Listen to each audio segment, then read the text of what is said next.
From Chicago's Can TV, a look at the week's events is reported in the newspapers, in the blogs and online, and on radio and TV. This is Chicago Newsroom. Well, hi again. Welcome to the little show. So you may have heard of this new book that's making the rounds called Average is Over by Taylor Cowan. He says that just flat out that we should get used to the new reality, that the middle class is over. We're just becoming two worlds. The people who are riding the wave of technology and science and getting rich doing it, and everybody else, the huddled masses. And it got me to thinking about how that applies to everything we talk about on this show, especially education, but also things like urban violence. I mean, for a long time, we've known that we have two education systems in Chicago, and the bigger one, the lower one, always seems to be the one that's under-resourced for the incredible challenges that it faces. And in fact, sometimes it almost looks as though the political leaders buy into this two worlds idea, and they're kind of willing to write off a certain percentage of our student population as unreachable, and more than unreachable, probably just unnecessary, because, I mean, after all, there's no jobs for them anyway, so why bother? Okay, a little bit of an extreme position. Well, somebody who thinks a lot about education policy and is getting a kick out of this is Paul Weingarten, who's a member of the Tribune editorial board and often takes the lead on the education editorials that we all read in the Tribune. Paul, it's so great to have you on the show. I mentioned to you before, we've been harassing you for months to come on the show, and I'm so glad that you've been able to make it. Also, our old friend Thom Clark is here from Community Media Workshop and newstips.org, and it's always glad to have you on, because great to be here, Ken. You're sort of the go-to guy for big picture discussions about anything. So I'll try. So there you are. All right. Okay, maybe that was a little bit of an extreme view. Oh, you think? But Paul, we are in an education crisis of some kind, and have been. We are nationally, but particularly here in Chicago. And I just have wanted to have you on the program to sort of ask you about all of these things, to ask about the drive for more testing and whether that's really educationally productive.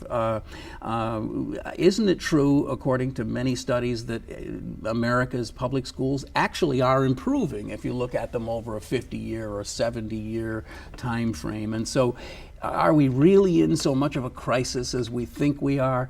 And the biggest question of all, and one that I've just wanted to put to you for so long, is that it seems to me that the biggest problem that the Chicago public schools face, and all urban schools face, is that we have such a large population of people who are in poverty and who are victims of at least historic racism, even if it may or may not be racism today. And that these are the issues that need to be tackled before you can start talking about budgeting for schools and everything else. So just go. Start where? I don't know. So on the last part, I think that is something that Karen Lewis has often said, right? That we can't even get close to talking about any of these things. We don't want our teachers evaluated. We don't want kids tested until you solve poverty in America, and particularly in Chicago. To me, that is just a complete cop-out. I mean, I'm not saying that poverty doesn't have a huge effect. It does. There's no question about it. But you know, when you start when you start saying we can't do anything until we solve poverty, it sounds to me exactly the same as when they were saying you can't close schools because that is racism, ignoring the fact that, you know, the schools that these schools were closing in neighborhoods, in predominantly black neighborhoods, because people had moved out of those neighborhoods. I mean, the system, you know, can't continue. It's racism to me for a system to continue to try to, you know, to maintain a footprint that is so much bigger than its budget allows. But I'm moving off your point a little bit. But I just find I started in a very unfair way. But yeah. No, it's not unfair at all. I think it's a valid point, but it does not. I mean, where does that leave us? If we're going to say, okay, well, we're not going to do anything. We're just going to sit here and wait until everybody, poverty has been solved and there's no more racism in America. Well, if I can just defend this line of reasoning for just a moment, the conclusion that it draws for me is absolutely not to say, oh, well, we can't do anything about it. There's racism, there's poverty, so therefore let's give up. But I would argue that the people who are arguing for austerity, for cutting budgets, for moving more and more to privatization / charters, are the people who are giving up. They're the people who are not willing to say, let's put more resources. I know we don't have a lot of money, but we're still the richest damn country in the world. Let's start pouring resources into this area where we really need help. Let's not close those schools, because the numbers really didn't go down that much in the black population in the schools. What happened was a lot of charters came in and took some people away, and the numbers you can judge any way you want. Right. But let me just finish my point here. Instead of closing those schools, which may have had a class size of 19 or 20 or something, let's say, hey, that's an asset. Let's make those a school. Let's make those intense schools with 19, 20 class size. Let's pour some money in there instead of giving the money to private companies to come in and put in charter schools. Or, as is happening now, talking to a mom last night who has 2 daughters in a selective enrollment grammar school, they now have 34 kids in their classroom. Now, I went to a Catholic school growing up where we had 40, so I don't need to get into that argument about class size, but one could argue if there are a lot of challenges because of racism and poverty, smaller class size might be a thing to look for. With the extended school day, with the cuts that took place, with the budget challenges because of the pension non-payments, here you have a selective enrollment school where the kids for the first time are bringing toilet paper because there's not enough money. The gym teacher was fired in a selective enrollment grammar school. And they're juggling to raise the extra money they always did, to raise even more this year to make sure the extra art teacher and whatnot can be maintained, because they got cut even while as a receiving school they've ended up with more kids in the classroom.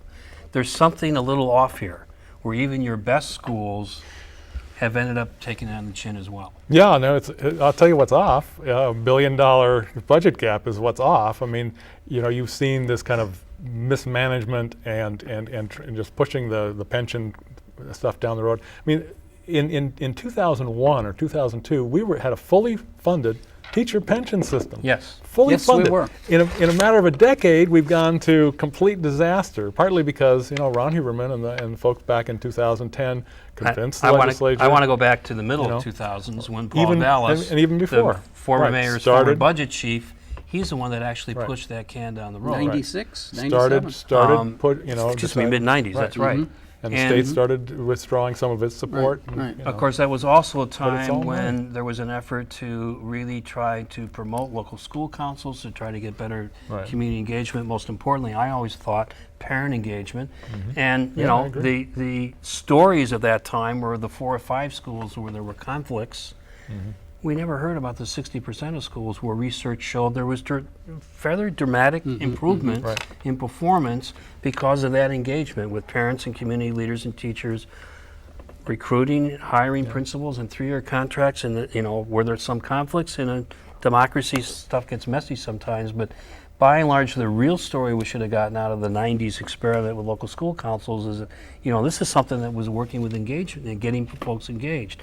I dare say that's one of the challenges today is how do we get parents who might not be getting their, Juan or Maria to school on time, how do we get them more engaged in making sure that kind of stuff works? And I don't know that local school councils are absolutely the best way, but that was the mechanism that kind of fell by the wayside. This pension thing is on many different people's shoulders, I guess, and to hold up what we need to do now because of decisions made 15 years ago is really tough for the folks that are in charge now. Obviously, the state needs to get this fixed. The city needs to get it fixed, and then maybe the school board, which, as you say, at one point had a good funded pension plan, can get back to that point. And we can get on to figuring out how to make better education choices. Absent a fix, you're not going to. I mean, things are not going to get better budget-wise. They're just not. You can't. I mean, if you look at the mountain they've got to climb, they've got $500-600 million payments every year. This is a $5 billion budget. They've got those payments, and they start to get into the 650 range going through the end of the decade. You can't solve any of these problems until Springfield gets its act together and we have some pension relief, because I think when you see sort of broad pension relief, the CPS and the City of Chicago will be part of it. I mean, that I think is always sort of the plan.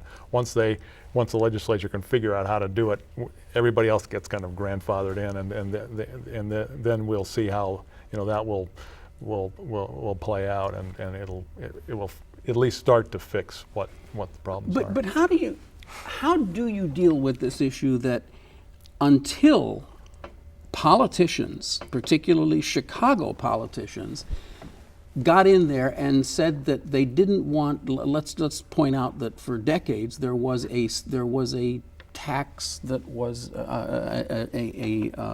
what's the word I'm looking for, an allocation that went directly from taxes into the pension for the schools. And it was Mayor Daley and Paul Vallis who, as former budget director, actually came up with the clever idea that we should take that money and take it, not put it into the pensions anymore, and put it into the general fund so we can use it to run the schools, okay? How do you reconcile that with teachers who were teaching here in 1995, 1996, and then the pension holidays that everybody was able to jump onto for years afterward? Why are we not outraged at the mismanagement of the pension funds on the part of the politicians? Why are we putting so much of our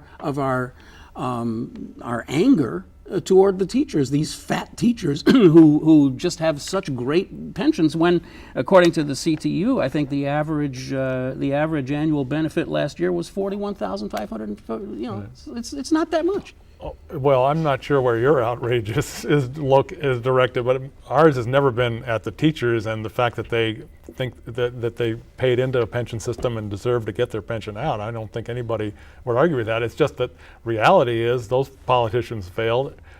You know, we, voters, citizens, let them or didn't pay enough attention. Frank just it gets didn't really understand what was going on. It gets very complicated, Right. you know, when you start shuffling money around. And just to be clear, teachers were paying their share during that time. Have always. And have always paid their share. Right. And in fact, you know, there was a proposal at one point, because teachers pay their share, but CPS also pays 7 out of 9% of its share. Mm-hmm. And there was a proposal, of the teacher, I think there's a chunk that CPS is paying. Anyway, there was a proposal to sort of move some of that more onto the teachers. That failed because, you know, I think they rightly say, you know, why do we have to take the burden of all this mismanagement? But unfortunately, I think you're going to see, I mean, when pension reform comes, you're going to see a lot of workers taking on the burden, I mean, getting their benefits cut, being eligible later on, or, you know, all sorts of other possible solutions. That's just that's just going to be the reality. So how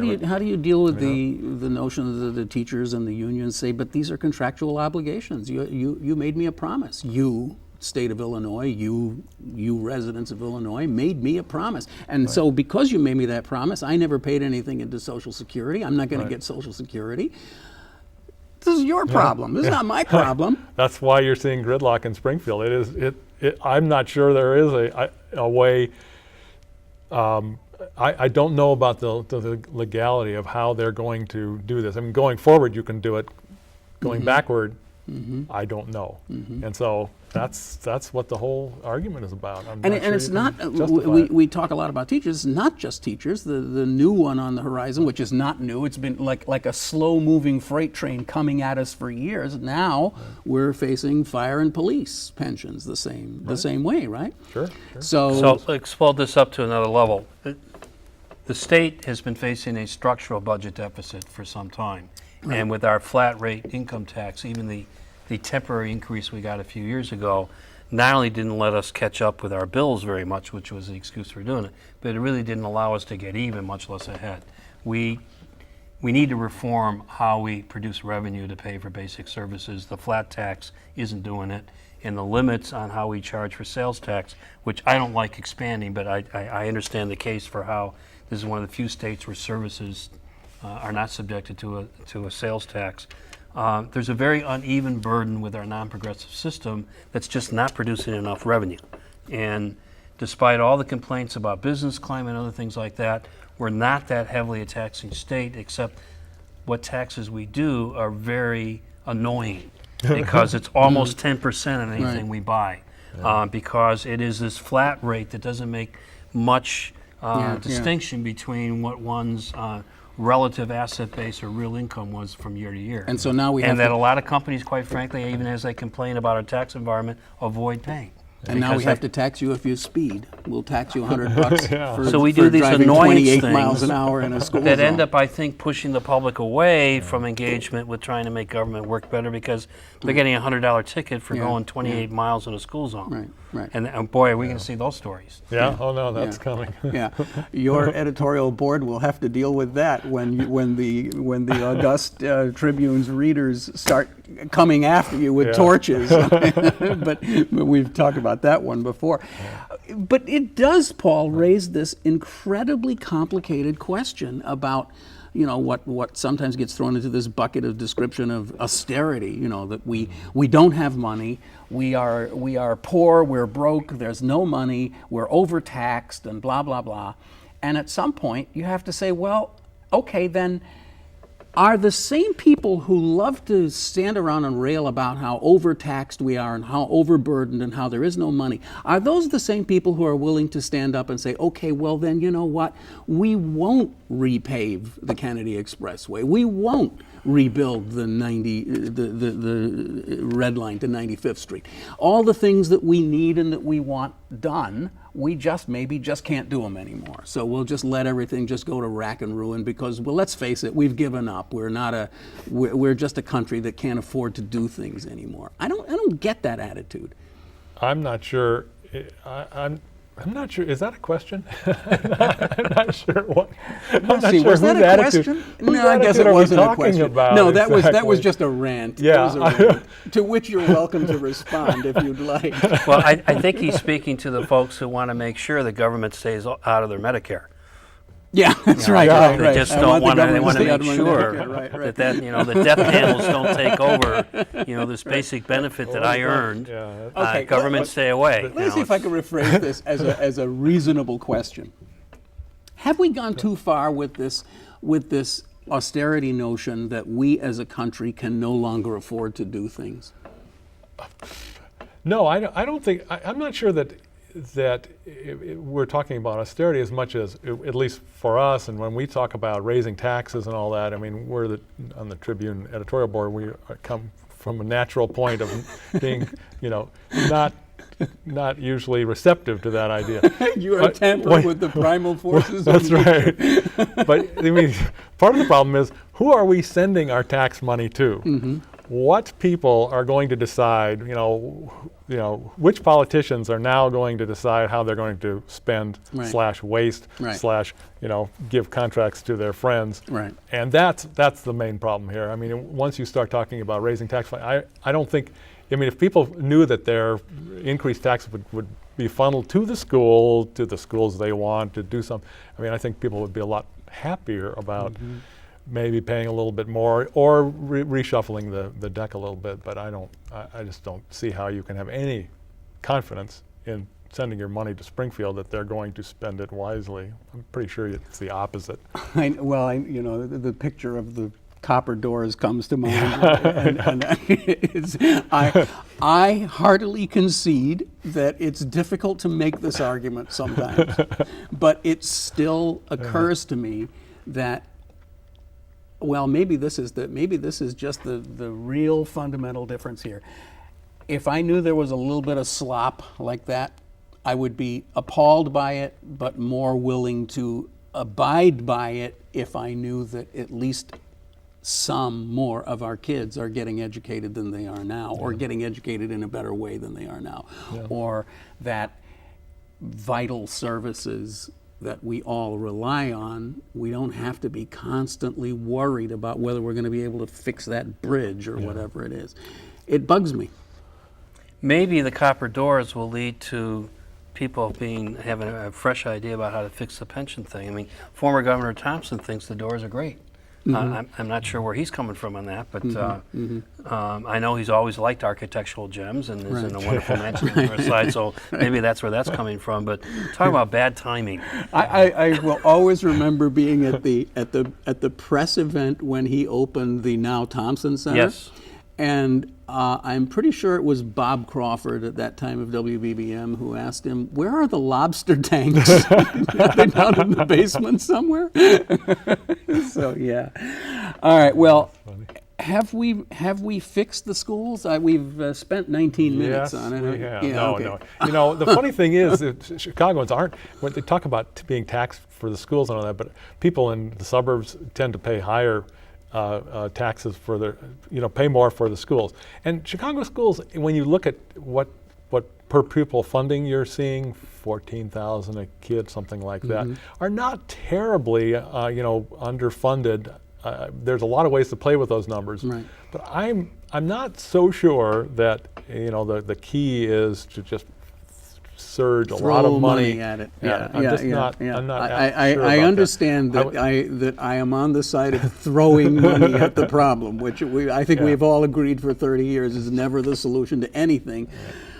But I would say infusing more resources in an intelligent way to solve an intractable problem is something that we maybe, as intelligent people, we ought to consider doing. I'm with you. But of course, then it's like, well, how do you do that? I don't know. That's your job. You're the wisdom of Chicago. You have to figure out how to do that for us. When we were helping to promote elected local school councils back in the 90s at the Community Media Workshop, we found ourselves putting forward what would make a good school? And we wanted to move beyond just a test score. I'm thinking of your editorial this morning where you take another cut on what the latest scores show and do we finally have the right numbers and all that. And I appreciate that we're still looking for a point of reference to try to figure out what's happened incrementally or over the longer haul. But I think there's growing public consensus that there's been too much teaching to the test. That kids aren't really learning how to learn, and that the standardized testing thing has really kind of gotten out of control. So I don't know what kind of pullback there might be in that, or whether you're seeing anything that prompted this particular editorial today, but it seems to me that one of the things that we could be doing, to the extent that there are policymakers that are paying attention to Tribune editorials about test scores, is to include some other factors that I think are real important, which includes, based on your frame, what is the low-income population in the school? How much mobility is there in the student population? How much mobility is there amongst teachers? And I forget what our fifth pillar of what a good school would look like, but it was far more than just this year's test score, because what's always bothered me as a parent has now graduated kids through both Catholic and public schools over time is that it's not just teaching to the test, but why is this year's third graders bear any particular reference to last year's third graders? Why am I not reading about this year's fourth graders? Isn't that somehow what you ought to be measuring? Because each year it's going to have a different set of characteristics and dynamics, and yet our point of reference, to my mind, is a little off, given the reliance we've been trying to do on test scores to tell us something. So what are we learning about even that to figure out whether the school thing is working better? We keep going at you. Oh no! The test thing is very interesting because you're going to be seeing. I mean, what you saw and what we wrote about today was what may be more realistic scores. I mean, the whole idea of testing is for parents and teachers and principals to understand where a kid is at any given point, right? And what does that kid know? What does that kid not know? How are we going to get that child to the level they need to be in order to graduate, in order to get into college if that's where they want to go, in order to have a job if they are created, right? I mean, that's the whole point. And so if those tests, if they're disconnected, I mean, the ISATs, with the test for the 3rd through 8th graders, was disconnected for the high school test. You've found these kids who are being told, hey, you're doing great, and suddenly in 9th grade, they're said, you are so far behind, and so that's the disconnect, and that's what they're trying to fix. So, testing for testing's sake, I don't think anybody is talking about that, but what you're going to see now is with Common Core coming in, this is sort of the new standards developed by states, not a federal plot to take over education. But these Common Core standards are going to be a lot tougher, and so a lot of parents out there with kids who they thought were doing pretty well are going to be surprised. And we've been writing about this for a long time, but I think there's a lot of parents who still don't know, what happened to my child? Why is this suddenly happening? And so that I think is going to be a huge change you're going to see. And whether or not that will actually calibrate to these kids getting into high school and doing better, we'll have to wait and see. But I think it has a good chance of at least being more realistic. And it may be that they're still not realistic. We're still Well, not I mean, sure. it really, it just kind of goes to the core of that whole question about how do you evaluate progress in an educational institution. Not only how do you evaluate the students, how do you evaluate teachers? I've asked many journalists about that when they've been on the program. I mean, it would be as though we were polling the readers of the Chicago Tribune to decide how much their opinion had been changed or influenced by the things that you wrote, and then attach your salary to that, right? I mean, it's really not terribly different. Many readers are just not that interested in what you have to say. So should you be punished for that? I am shocked that you would suggest that.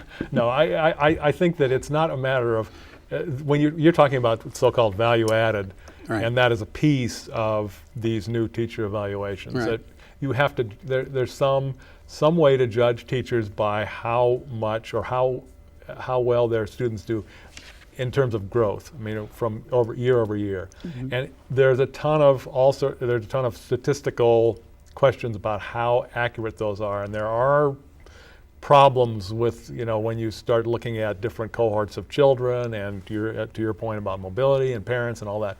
But you got to start with something. You've got to try to tie teacher. I mean, people know kids know who the good teachers are. Yeah, parents know who yeah. the good teachers are. And this is You another gotta one of find a those way to do weird it. dilemmas, Paul, because I do understand that there has to be some way to evaluate teachers. I've just never seen one that I think works, right? I do understand Well, that we need to test we all kids get to figure out evaluated, what they're, well, we right? do. We Haven't all, you had a performance review? Do you think that yours works? my performance review is whether anybody watches us on YouTube, right? But, it doesn't affect my salary. Well, and this doesn't affect teachers' salary either. The performance, actually, maybe I better take. No, it doesn't, because we don't have to go into that. But the salaries are in the Are contract. determined by the It contract. could affect whether they continue to But teach whether or they not. whether they continue to teach and all that, right? Yeah. Right. It's 27 minutes past the hour, and We didn't talk about we Syria. didn't. Yeah, we didn't talk about Syria. We didn't talk about Rahm Emanuel apologizing for Burge. We didn't. All right, 30 seconds. Allowing guns in restaurants, good thing, bad thing. You only have 30 seconds. You can talk out the clock. Allowing guns in public places, I'm not for that. It may be things, there may be something Texans are comfortable with, but I am not, as a Chicagoan, comfortable with what we're being forced to do around concealed and carry. It just, it surprised me when it came up, and I can't believe where we're headed. Yeah, I mean, I have to say that I think it caught a lot of us off guard because so many of us were just assuming, and I don't think this has anything to do with your politics. I think it just has to do with living in a big crowded city. Yeah. With We a lot were of just people all that- assuming, well, that'll never happen here, and then all of a sudden, my God, everybody's packing legally, and yeah, I mean, how you can pass laws that say that you cannot drink alcohol and then drive your car, but you can drink all the alcohol you want and walk around with a gun strapped to your side, is just beyond me. I have to say, and I don't think that, as I said, I don't think that's a left versus right position. That's just kind of like, that's a wait, I survival. live in this city. I don't want this. There is a fear about big government, and the only way we're going to keep them off is by having our own Yeah. device. Yeah. And it's just, it's a sorry state of affairs we've had. It is, and on that sorry state of affairs, it's time for us to wrap it up. As always, running a little overtime today, and let our affiliates know. You've been watching Chicago Newsroom. It's a community service of CAN TV, and you can see us right here on cable. Of course, you can also go to this address, and you can see us anytime you want on YouTube. Hope you'll do that. I'm Ken Davis, back with another show next week. We'll run overtime on that one too, probably. See you next week. Bye.